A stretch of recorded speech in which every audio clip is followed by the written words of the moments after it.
The toughest thing to do, and you're going to do this in the real world of real money, you're going to get a call this morning from X number of people that have entrusted you with their money, and they're going to say, go to cash. What do you say?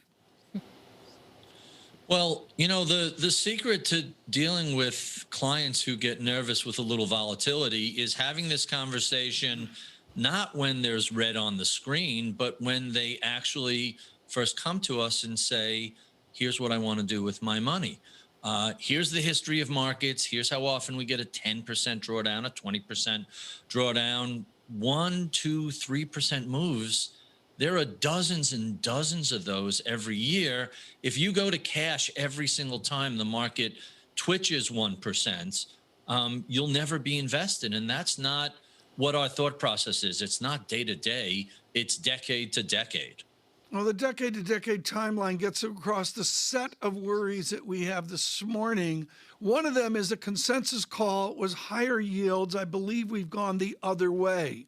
What happens to consensus when they're wrong? When you say when, their consensus is right most of the time when it comes to market prices. But when it comes to forecasting the economy or the stock market, consensus seems to be wrong most of the time. I can't count how many times I've been told that the bond bull market is over, that yields are done going lower. The 10-year will never drop below 2%.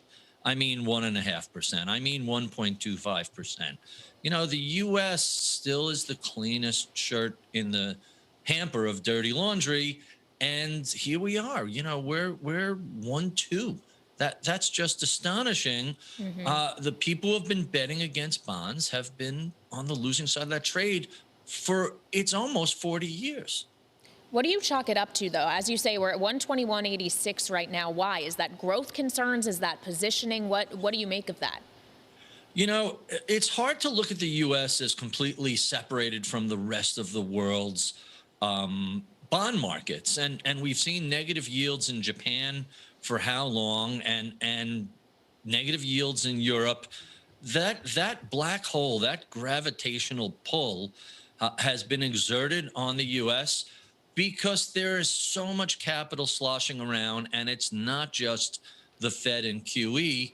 Money is looking for a home, and if you just want to make sure you're going to get your cash back, return of capital, not return on capital, well, who cares if it's 1%? If I put $1 billion in a bank, there's no guarantee that that bank is going to be there and give me my money back. So this is a way to make sure that money that gets parked for a while is safe. And maybe it has to do with some geopolitics. Maybe it has to do with some economic concerns. But the biggest issue seems to be just an immense amount of capital, trillions of dollars sloshing around without a good place to hide. Well, you mentioned the Fed and QE there, Barry. How high do you think the risk is of a policy mistake? Well, every economic cycle that ends, most contractions are eventually caused by a policy. I don't know if I would call it. The mistake sort of implies that if we only get this right, we can avoid recessions.